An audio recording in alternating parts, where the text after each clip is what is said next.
పూరా లోకల్.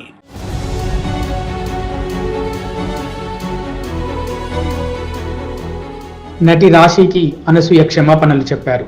ఈ మేరకు సోషల్ మీడియాలో పోస్ట్ పెట్టారు. మహిళల వస్త్రాధరణపై నటుడు శివాజీ చేసిన వ్యాఖ్యలు చర్చనీయాంశమైన సంగతి తెలిసిందే.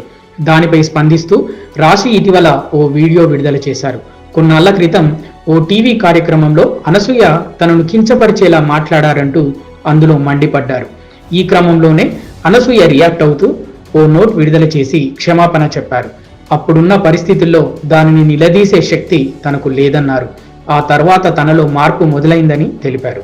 తన తప్పును అంగీకరిస్తున్నానని, అందుకు క్షమించమని కోరారు. వెనక్కి వెళ్ళి ఇప్పుడు దాన్ని సరిదిద్దలేను. కొన్నాళ్ల తర్వాత నాలో వచ్చిన మార్పును మీరు గమనించవచ్చు. మహిళలందరి భద్రత గురించి గట్టిగా మాట్లాడుతున్న నాకు వ్యతిరేకంగా అప్పటి మాటలు గుర్తు చేస్తూ ద్వేషపూరిత ప్రచారం చేస్తున్నారు. నన్ను అవమానించడానికి ఉపయోగిస్తున్న ఈ కథనాలు మీకు ఎంత ఇబ్బందికరంగా ఉన్నాయో ఊహించగలను. నా బాధ్యతగా తప్పుని అంగీకరిస్తూ మీకు క్షమాపణ చెబుతున్నా అని అనసూయ నోట్లో పేర్కొన్నారు.